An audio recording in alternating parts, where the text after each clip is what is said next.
Hello, please open up to classwork number 3, Solving Quadratic Investigation and ZPP.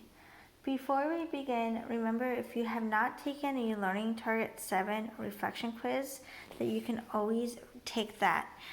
If you are not passing my class, please reach out and we will work on this together, okay? For the reflection quiz, if you just answer the reflection questions, you will pass the test.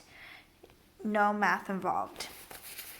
So, before you do this, I would want you to re-watch classwork number 2, the video, because that is how to do classwork number 3. This video is just going to walk you through 3 problems.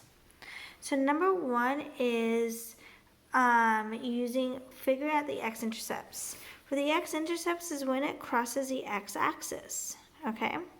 So it crosses there and there. So this would be at -2, and this is at 3.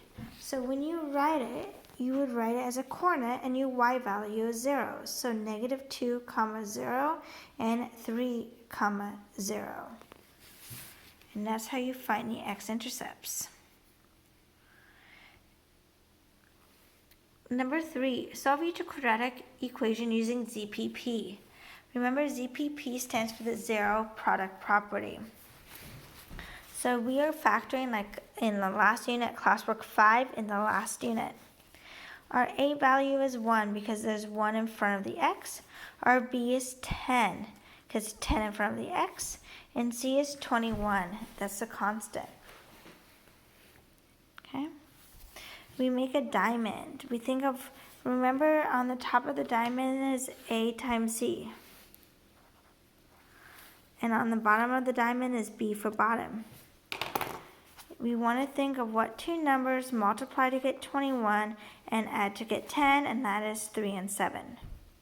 I'm going through this fast because this should be review.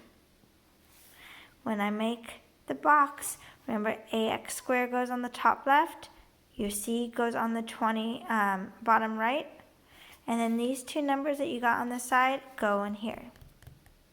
Then you find the GCF of each row and column, and then you've got x and 7 and x and 3. Okay.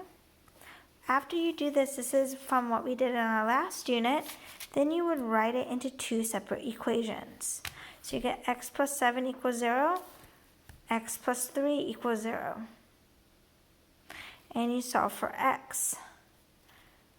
And those are your x-intercepts. So it's -7, 0, and -3, 0. Okay. Number 7, vertex. Once again, you figure out what your A, B, and C are. Your A is 1 because it's in front of the x squared. Your B is 8, and your C is 12. Your vertex to find the x value is -b over 2a. Doing number 7. So your -b, so it would be -8 over 2, and your a is 1. When you do that, when you simplify, 2 times 1 is 2. -8 divided by 2 is -4. So your x is -4, and you answered.